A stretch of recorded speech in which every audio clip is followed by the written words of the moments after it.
Konnichiwa, and welcome to the Samurai Way, the podcast where we dive into the wisdom of the samurai, the art of Japanese living, and the philosophies that help us live with purpose and perseverance.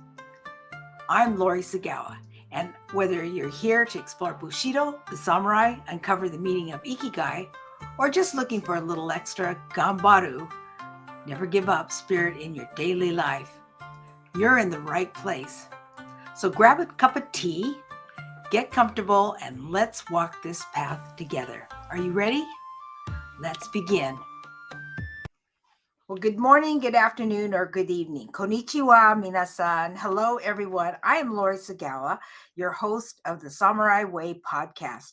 And today we have a special guest. I'm really excited for you to meet him, David Brier, and also to learn from him. He has so much knowledge to share. So I'll give you a short, brief bio about him. Grant Cardone calls David Brier a branding genius, and Damon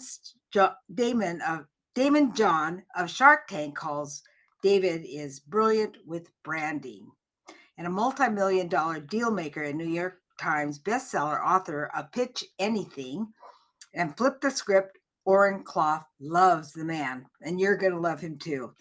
So as a two-time #1 best-selling author of Brand Intervention and Rich Brand, Poor Brand, How to Unleash Your David in a World of Goliaths, David has spent over 4 decades mastering the art of differentiation to build businesses worldwide, eclipsing $9 billion in revenue and growing and receiving over 320 industry awards internationally. He has been featured in Adweek, Fast Companies, Forbes, Inc., Huffington Post, Entrepreneur, and the New York Times, and received over 320 international awards, including the Presidential Ambassador for Global Entrepreneurship Medallion. So please help me welcome David Brier. Thank you, Lori. Glad to be here. And for our audience, David, this is impressive enough, but I'd like you to share with the audience a little bit about your background and how you got to where you were for where you are now. Totally. Basically, I'm a Brooklyn kid, so I was raised in Brooklyn, moved to Queens, a little bit on Long Island, and then when I left home, I basically started my career in Manhattan. So I moved to the Upper West Side, and I had my entire life I had been an artist, and so by my mid-teens I was a fine artist. I mean, you see some of the artwork in the background here on the walls. And I thought I was going to be an illustrator. And what I ended up actually choosing to do was to become a designer, because I felt like I could actually take more ownership of the actual final outcome of what I was doing. And that expanded from there. So it went from design to marketing to actually branding, which covers everything. So instead of basically being a specialist in, if I were to use a musical analogy, and just playing one instrument, and everything else was determined by the sheet music or the conductor or whatever, or for those that like cooking, if I was basically, instead of me being an entire executive chef, all I'm doing is I simply prepare the sauces, right? I'm sorry, I can't make sure that the individual enjoying the meal is going to love everything if I'm just doing the sauces. So I liked making sure that what I did was well received. Well, that's beautiful. Could you share a little bit more about how you got into branding? And it sounds like that's been quite important in your career, and it sounds fascinating. And by the way, if you don't know, his book is, I saw the cover and I go, I've got to buy this. And that was just last week, Rich Brand, Poor Brand. So if you could share a little bit about that, I think everyone would enjoy that. Absolutely. Well, basically, so there's one thing that I'll clear up for everybody. Oftentimes when people hear about branding or brands, they'll oftentimes think of something. They might think of Coca-Cola, or they might think of Nike, or they might think of Apple. They might think of these big companies with these big budgets and lots of things that you kind of see everywhere. But that's the end result of the activity of branding. Branding actually And here's something that not everyone will know unless they've really looked into it. Right now, if you were to go to Amazon.com and you typed in branding under books, there's literally over 25,000 books on the topic of branding. Over 25,000, not 5,000, not 2,500, 25,000. That's a lot. Well, the interesting thing is that when I discovered that, I started to look at what my experience was and the success that I was having with companies of all sizes, companies from Napa Valley or chocolatiers or health and wellness or technology or beauty and wellness or beauty, whatever. I mean, it didn't matter as long as there was a worthwhile purpose that a company had and what they were doing. I was very good at helping that elevate. Branding comes down, though, instead of the 25,000 books, I have an offer for everyone listening. 4 words. It actually comes down to 4 words. And this is kind of like, for me, the breakthrough. Branding comes down to the art of differentiation. Because you and I, in life, we notice the things that are different. The things that are similar and alike, that are alike one another, they kind of blend in. They kind of become that sort of, okay, we don't recognize that blade of grass to another blade of grass to another blade of grass, but we will notice the one that's maybe rainbow colored, or we might notice the flower amidst it, or we might notice one that's going in a completely different direction than all the rest. We notice differences. We value differences. They intrigue us. They raise our curiosity and interest level in life. That's basically what happened for me. And I saw that there were companies that had a remarkable ability to make me stop in my tracks if I was in a store and I'd look at what I saw, or I'd read what I saw, or there might be some commercial or some piece of music.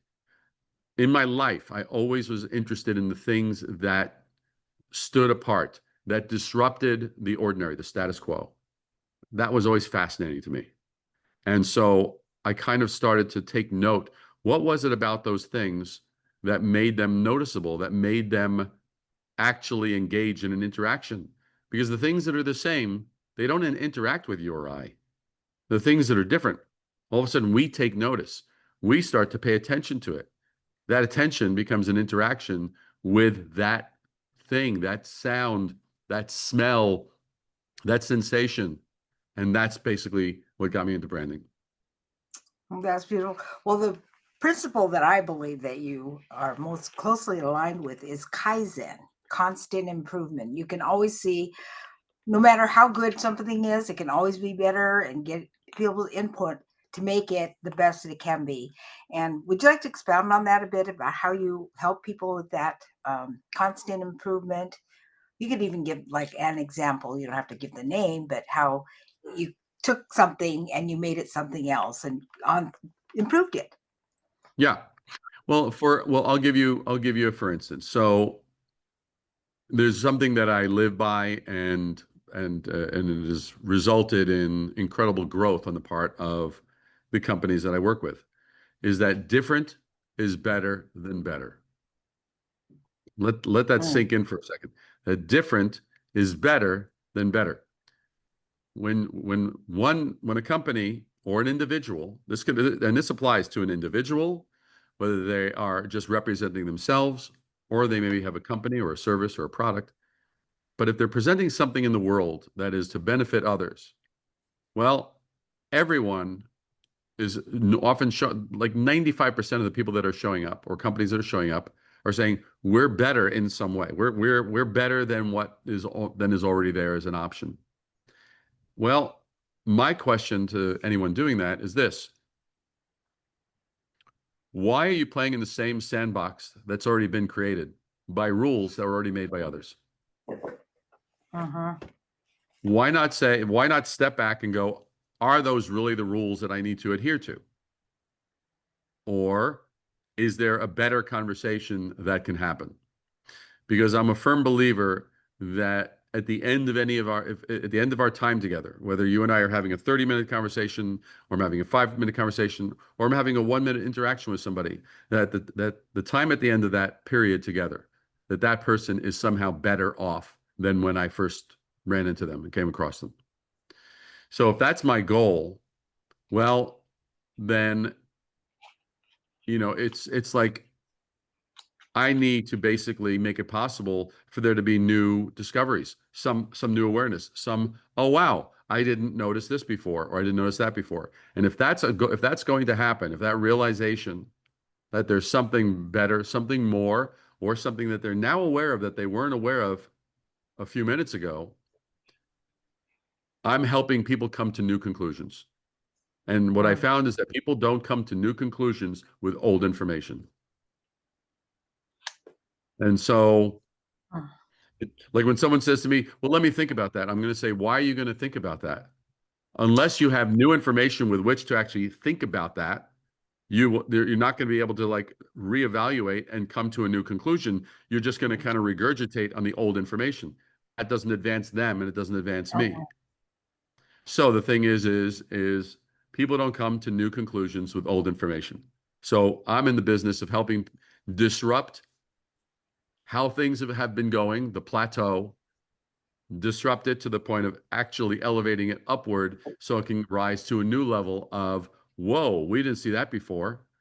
And that there's a discovery, and that there's an opportunity to interact with the unexpected, the surprise, the thing that wasn't on our list, right? All of a sudden, wow, there's new questions to ask here. There's new ideas to discuss. There's new dots to connect. So that's the, and so for example, there's a company that, and this is just one company up in Massachusetts. This couple, they had a food company for dog food. They have like 22 dogs. They love their dogs, and but except a couple of them were getting unhealthy. They realized, and one or two might have even started to be diagnosed with cancer, and they were concerned. So they went on this journey to find, is there something that can help their dogs? They found that there was this food combination, these recipes that enabled them to, they started serving it to their dogs, and they found their dogs, the coats, their coats felt better. They were more energetic. They had more vitality, and the dogs that were previously getting a little unhealthy were actually being restored back to full health. So they were blown away.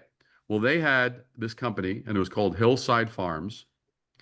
But when I started to talk to them and found out more about their company, I realized it was way more than just Hillside Farms. I said, there's nothing wrong with the name Hillside Farms, but there's also nothing remarkably right about it either. It's not memorable. I wouldn't hear Hillside Farm. Like, how many times would I have to hear Hillside Farms before I actually remembered it? Many times. And I even asked myself that question with the newest book, Rich Brand, Poor Brand. I had a working title prior to that, but then the working title I rejected internally. I was like, no, it wasn't memorable enough. That's when I came up with Rich Brand, Poor Brand, which when people hear that, they're like, what is that? You got to tell me more. It just is so, because it obviously plays off of Rich Dad, Poor Dad. But getting back to the dog food company. So I took their brand, I looked at all the opportunity, who their clients were, and I said, I have a new name for your company. And it consisted of two words, Napa Fresh.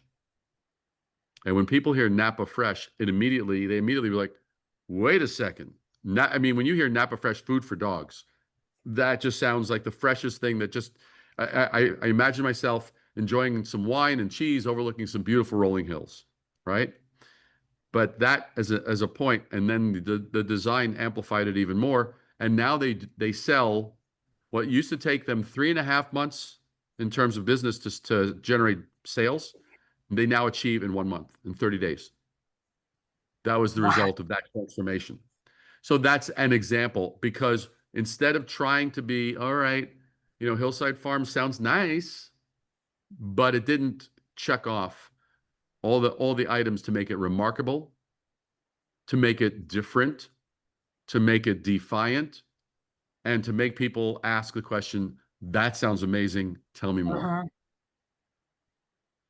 That's a beautiful story. I'd like to hear, do you have another story like that? Maybe something that was very challenging, perhaps in rebranding? Well, I'll tell you. I will tell you. The most challenging one was earlier in my career. I had an entrepreneur, a CEO, had come to my office and he said, "David, I have a product I'd like to see if you can help and brand it." And I said, "What is it?" He goes, "Bagged ice." I said, "Bagged ice?"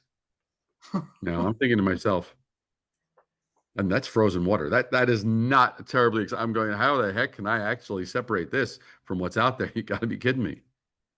So I said, what can you tell me about your bagged ice? Well, he told me this, he told me that, he told me that. And then he said, some people say they think that maybe it cools drinks faster. I said, is there any truth to that? He goes, I'm not sure. I said, can you send it to an independent lab? And actually, can we see if there's any truth to that? He goes, sure. So 10 days later, calls me up. He goes, I have the results. I said, and what were the results? Because what he did is he had his ice brought to this independent lab. There was his ice, and then there was regular bagged ice that you would just get at a convenience store. And I said, what were the findings?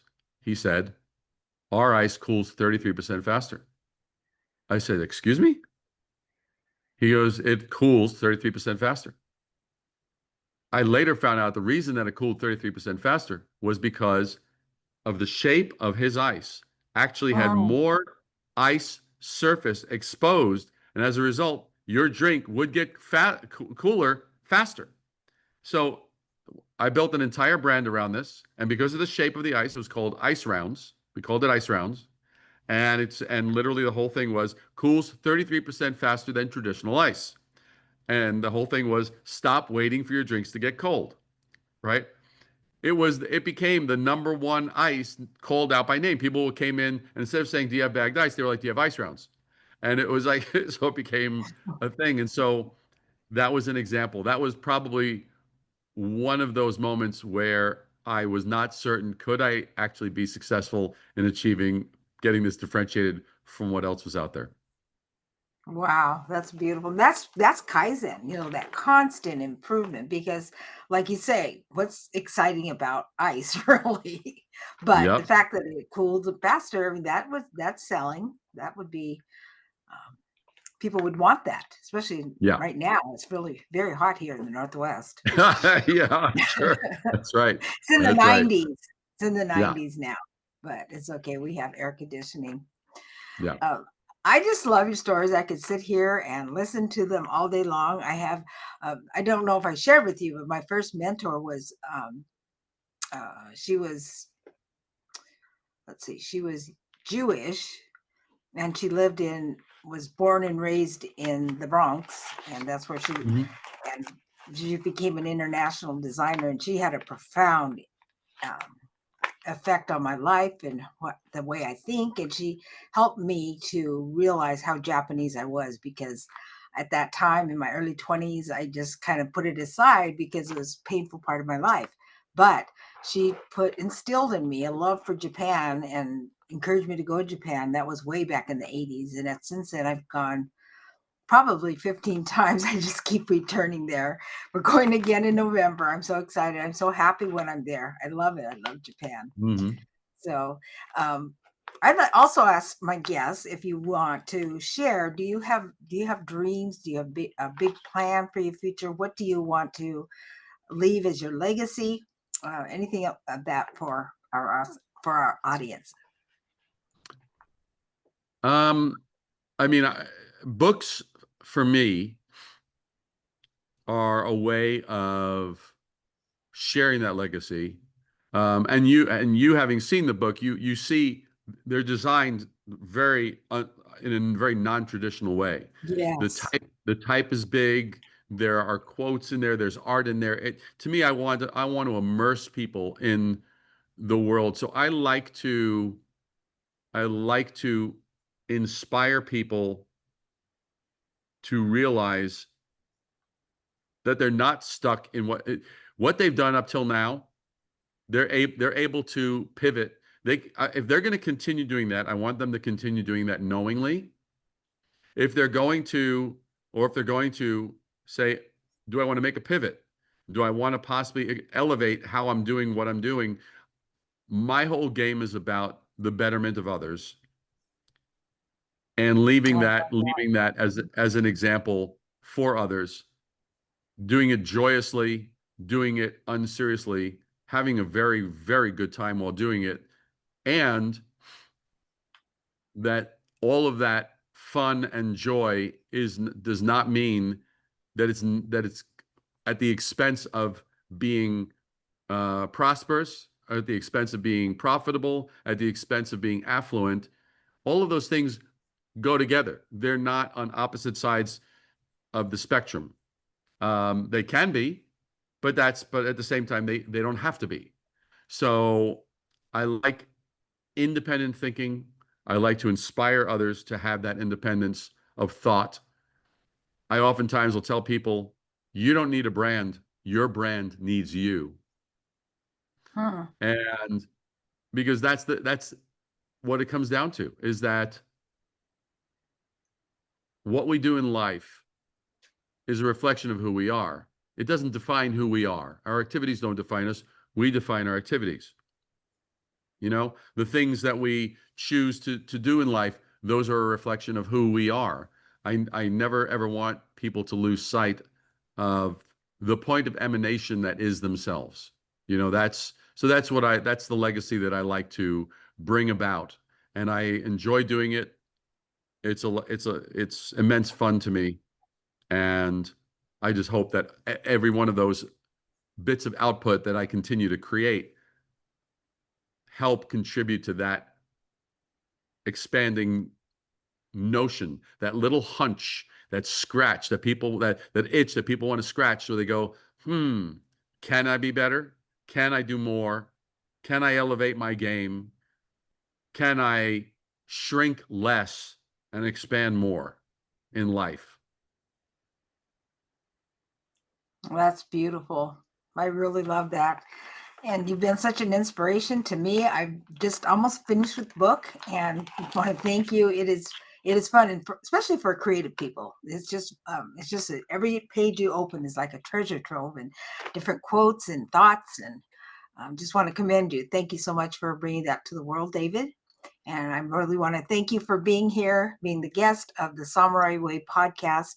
And who would have thought that a branding person would be part of the Samurai Way? But we've had an IDF soldier, we had psychologists, we've had all different types of people, but they're living that way of the samurai, the way of improving, the way of good morals, the way of never giving up. And this is what the Samurai Way podcast is about. And it's about you and helping you in your lives.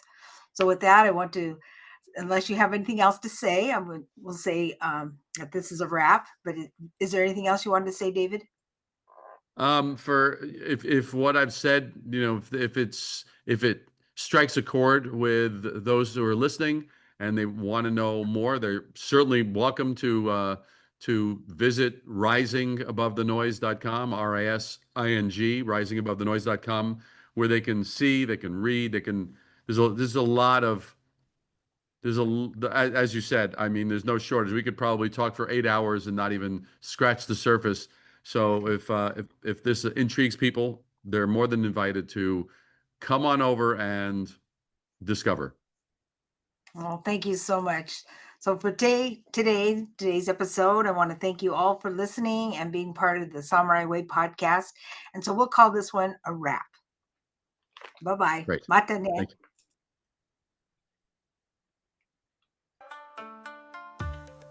And that's a wrap for today's episode, The Samurai Way.